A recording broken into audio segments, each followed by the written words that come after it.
사실은 제가 지금 챕터별로 이제 고린도전서를 좀 나눠 가잖아요. 그러니까 다음 주 금요일도 3장 전체를 또 좀 나누게 되는데, 이렇게 따져 보면 약간씩 이렇게 섹션이 넘어갑니다. 사실은 지난주에 나눴던 메시지가 2장 5절까지 커버를 했다고 해도 되고요.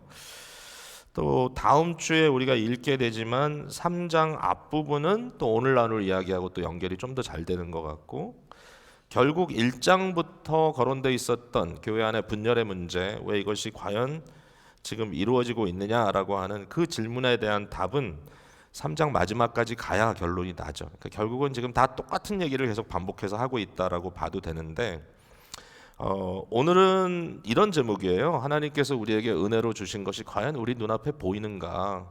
여러분의 눈에 그게 보이는가? 이게 되게 중요한 거죠. 똑같은 것을 앞에 놓고도 어떤 사람은 보고 어떤 사람은 못 봐요. 물론 뭐 그게 시력의 차이일 수도 있지만요. 많은 경우에 그것은 내 마음 속에 무엇이 담겨 있느냐의 차이예요.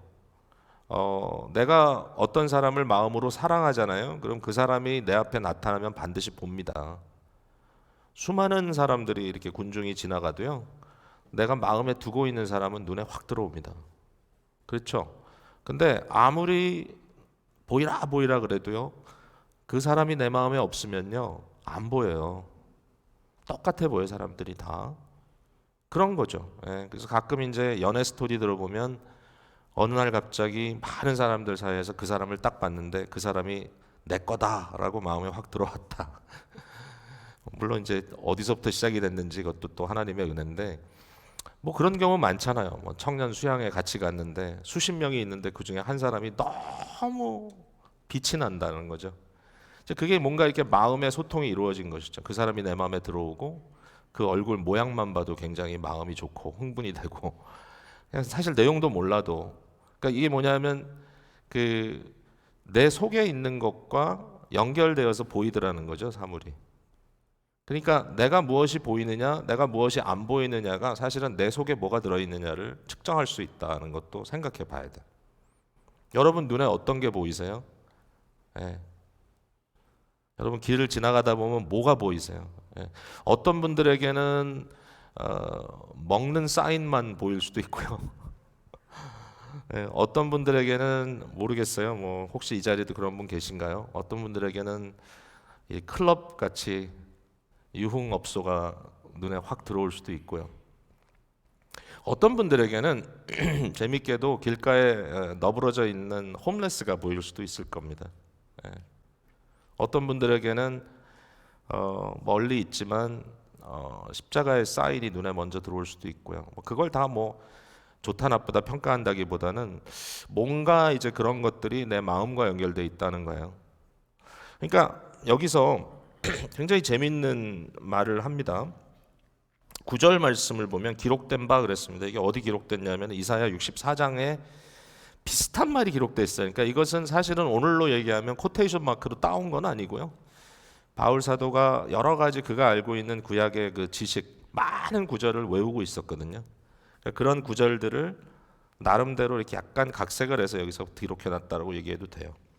이렇게 얘기하고 있어요. 하나님이 자기를 사랑하는 자들을 위하여 예비하신 모든 것은 눈으로 보지 못하고 귀로 듣지 못하고 사람의 마음으로 생각하지도 못하였다. 지금 이제 무슨 얘기를 하고 있냐면은 원래 이사야 64장의 의미는 뭐냐면 하나님께서 은혜로 주신 것들을 사람들이 과연 기대나 했었느냐라는 그런 이제 뉘앙스로 쓰여진 글이거든요. 그러니까 여기는 이제 바울 사도는 그걸 좀 더 비틀었어요. 어떻게 비틀었냐면은 이런 거예요. 사람들이 못 본다는 거죠. 그러니까 이제 뭐 기대 이상이다 이런 의미가 아니고 아예 그냥 보지 못한다. 뭘 못 본다고요? 하나님이 자기를 사랑하는 자들을 위하여 예비하신 모든 것. 이게 이제 은혜죠. 예, 예비 선택하시고 예정하시고 예비하셨던 그 일을 이제 주시는데, 그것을 사람들은 눈이 있어도 보지 못하고 귀가 있어도 듣지 못하고 마음으로 이것을 생각조차 안 한다는 거죠. 예, 완전히 하지 않는다. 여러분 이 세상이 그런 형태에 있다라고 하는 것을 바울은 한탄합니다. 근데 이제 문제는 뭐냐면은 이러한 안타까운 상황이 부분적으로 고린도 교회 안에도 일어나고 있다라는 것이죠. 예. 그러니까 이게 이제 우리에게 되게 심각한 문제죠. 아니 뭐 여러분 영어에 그런 표현 아세요? Preaching to the choir. 그러니까 설교를 하는데 찬양대에게 설교를 한다. 이 말은 뭐냐면 어차피 잘 듣는 사람들에게 똑같은 말 계속 한다는 거예요. Preaching to the choir. 그러니까 나에게 동의를 해주는 사람들이니까 뭐 얼마나 쉽게 하겠어요? 믿지 않는 사람들, 전혀 그리스도를 모르는 사람들에게 가서 설교하는 건 얼마나 어려워요. 어렵죠.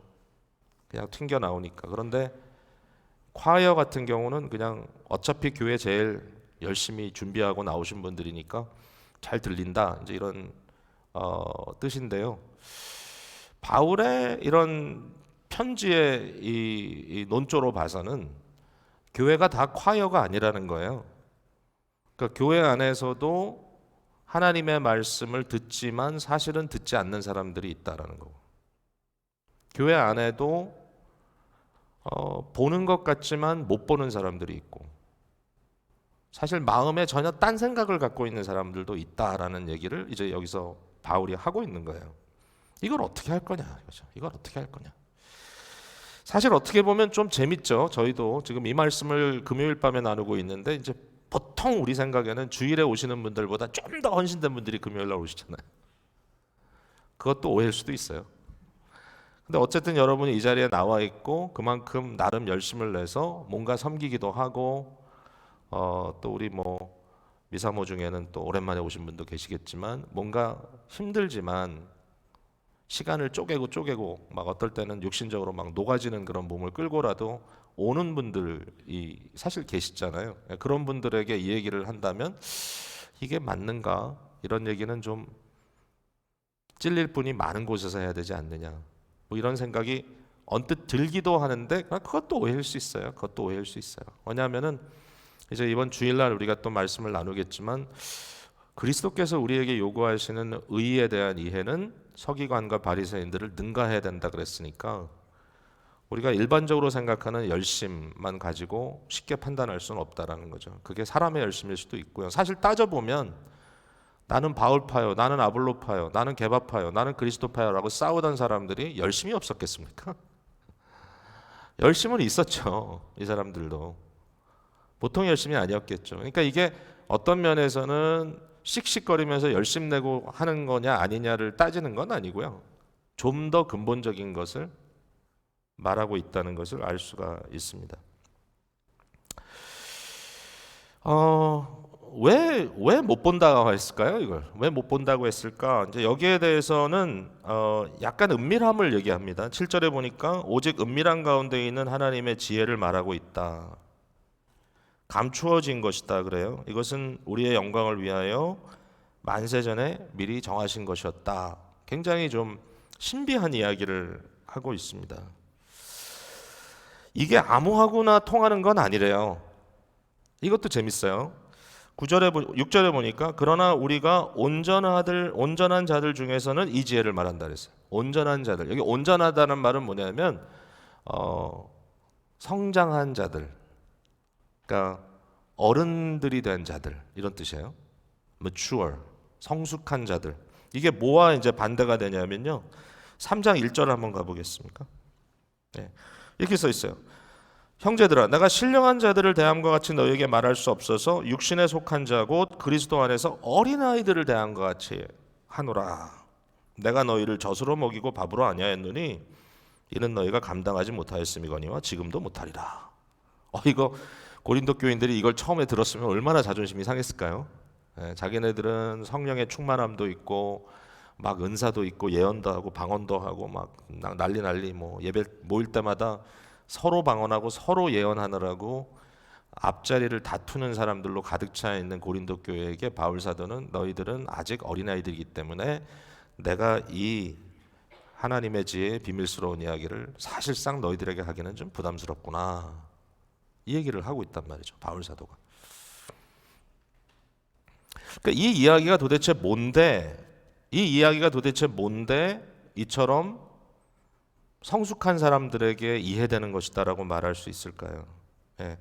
저는 좀 생각해 보니까 1차적으로는 다른 게 아니라 오늘 읽은 2절에 나와 있는 이거야. 내가 너희 중에서 예수 그리스도와 그의 십자가에 못 박히신 것 외에는 아무것도 알지 않기로 작정하였다. 조금 그 역설적이긴 하지만 말할 수가 없다 이래놓고, 사실 여기에서 사실상 바울은 고린도 교회에 갔을 때 세상의 지혜로 하지 아니하고 어떻게 해서든지 너희가 이해할 수 있도록 너희가 이해하는 언어로 이야기하지 않고 나는 예수 그리스도와 그의 십자가에 못 박히신 것만 전하기로 작정했다. 어떻게 보면 이게 어려운 거죠. 이게 십자가에 못 박히신 그리스도, 예수님의 십자가 사건, 여기에 집중하는 메시지. 영광도 아니고 권세도 아니고 어떻게 해서든지 세상에서 편안하게 살아갈 수 있는 번영도 아니고 십자가를 얘기하는 것. 십자가에 못 박히신 그리스도. 이거 어린아이들은 감당을 못하죠. 감당을 못하죠. 여러분, 아이들은요 조금만 어려움이 있으면 아우성 칩니다. 예. 일단 어린아이들에게 요구할 수 있는, 어린아이들에게 기대할 수 있는 건 뭐냐면, 어떤 문제가 탁 닥쳤을 때 아프면 비명부터 들리죠. 아이들은 비명부터 지릅니다. 어른이 되면 어떡하죠? 사고를 합니다. 예. 묵상을 합니다. 예. 거기에 대해서, 고통에 대해서 고민을 합니다. 이게 왜 나한테 오지? 어린아이들은 그냥 보채고 울고 아프다고 비명 지르고, 그러나 어른들의 경우는 달라요. 그래서 예수 그리스도의 십자가를 앞두고 겟세마네에서 몸부림쳤던 그리스도의 모습은 절대로 두렵고 떨림으로 도주하려고 하는 어린아이의 모습이 아니고 하나님의 뜻을 헤아리는 장성한 자의 고민인 거죠. 여러분, 우리가 두려움에 사로잡혀 있다는 것과 그 두려움을 묵상한다는 것은 다릅니다. 그러니까 믿음을 가진 사람들의 특성은 뭐냐면은 계속 묵상합니다. 왜 이러실까 하나님이? 도대체 뭘 얘기하시는 것일까? 그리고 그런 일로 인하여 일반적으로 성도들이 은혜 받을 때는 언젠가 하면은 고통스러움을 당할 때가 은혜를 받는 때입니다.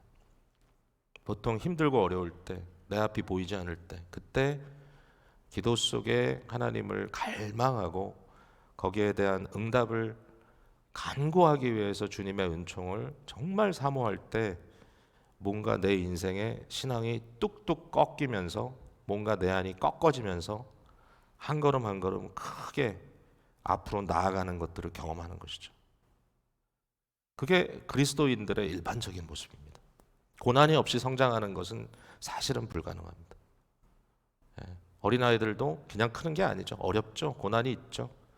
성장통이 있죠. 근데 그 성장통을 다 바이패스하고 그로우스 호르몬을 줘가지고 다리를 쭉쭉 늘려놓으면요, 운동도 못하고 피식피식 쓰러집니다. 균형이 깨져서요. 그러니까 그리스도인들도 마찬가지예요. 그런 식으로 영적으로 우리가 변화되어 가고 있고, 이런 일들을 십자가의 도라고 우리가 이야기를 한다는 거예요. 이걸 좀 더 확대하면 로마서 8장 28절에서 30절에 나와 있는 이야기인데, 뭐 이런 얘기예요. 하나님께서 그를 사랑하시는 자를 위하여 예비하신 게 있다는 거예요. 예정하신 것이 있다. 그건 뭐냐? 모든 것이 합력하여 선을 이룬다 했는데, 그 선은 구원이에요. 구원. 우리 안에 구원을 이루시는 것.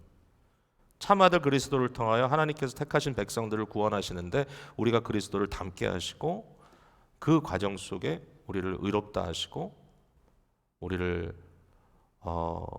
양자로 삼으시고 우리를 영화로 이끄시고 하나님의 그 모든 스텝 바이 스텝 우리를 이끌어 가시는 그러한 내용, 이런 것들을 하나님께서 자기를 사랑하는 자를 위하여 예비하신 모든 것이다고 얘기할 수 있는 겁니다. 만일 이 세대의 통치자들이 이것을 알았더라면 그리스도 영광의 구주를 십자가에 못 박지 않았을 것이다라고 8절에 얘기하고 있는데, 그렇다면 그런 의미에서는 또 뭐냐라고 하면 사도행전 5장에 보면은 베드로와 요한이 당시의 권력자들, 당시의 통치자들 앞에 섰을 때 뭐라고 얘기를 하죠?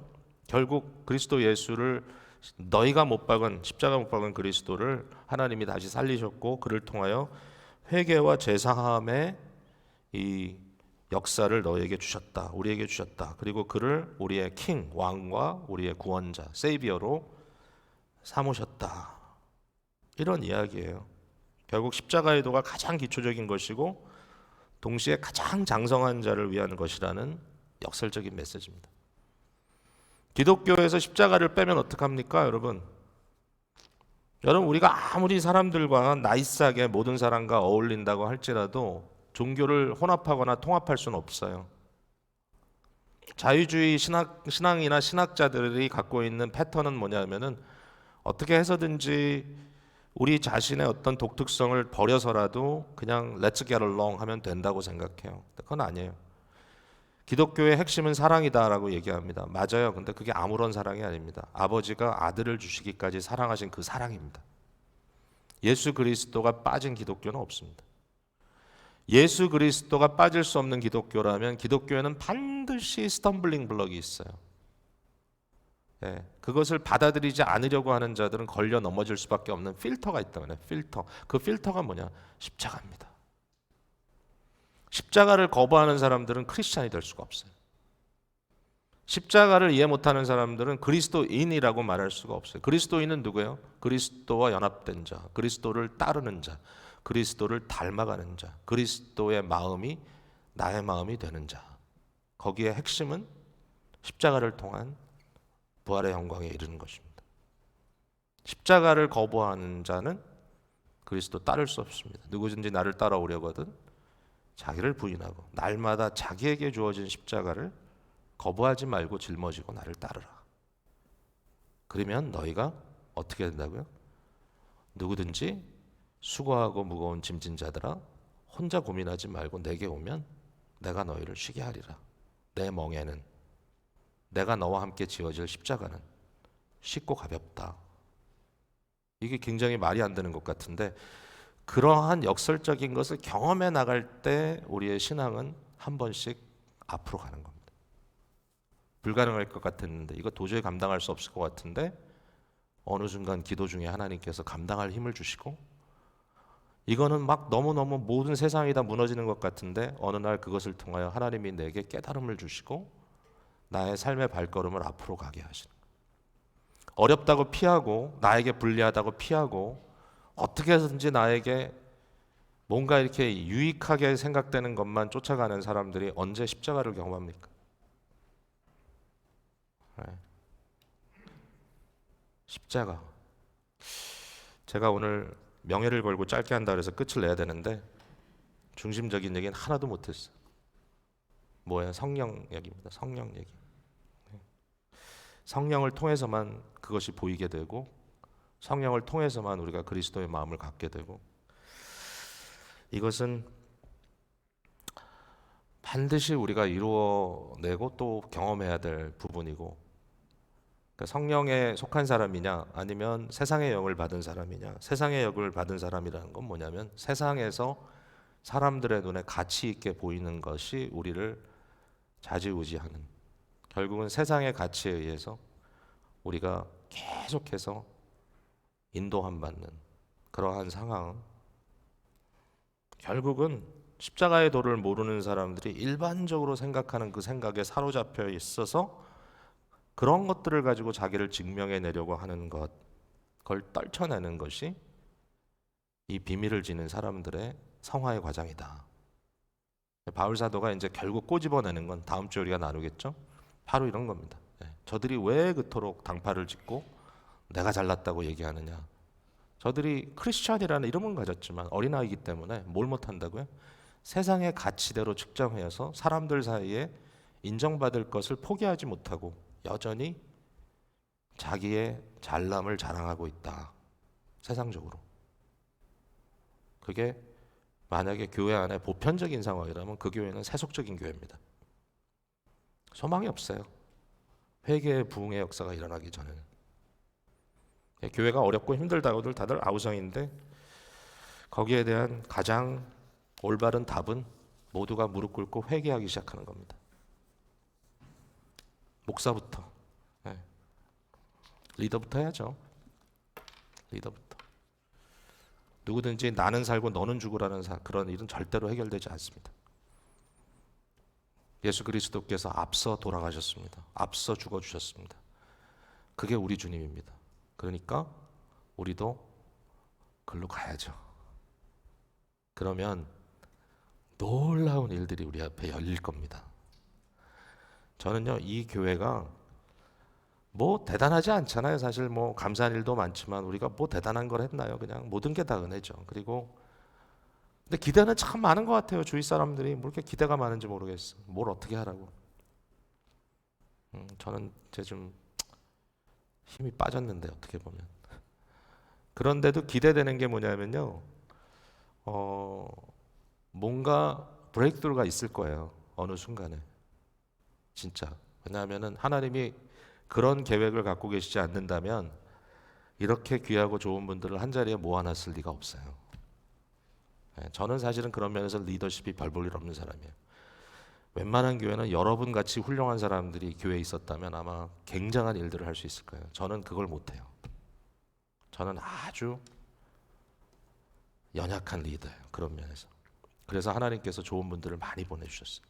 근데 굉장한 어떤 뭐 굉장하다는 게 세상적인 눈 그런 게 아니라 정말 교회가 온전히 낮아져서 내 교회가 아니라 지역사회를 변화시키고 미주에서 뭔가 이 교회 때문에 소망을 보고 복음이 증거되고 복음이 보증되고 사람들이 절망 가운데 있다가 예수님을 애절하게 만나고 싶어하는 일들이 이 교회를 통해서 이루어질 거다. 어디서부터 시작됩니까? 십자가를 재발견하는 데서 시작이 될 거다. 그것은 오직 성령의 역사를 통해서 볼 수 있다. 오늘 그것을 볼 수 있는 여러분 되시기를 주님의 이름으로 축복을 드립니다.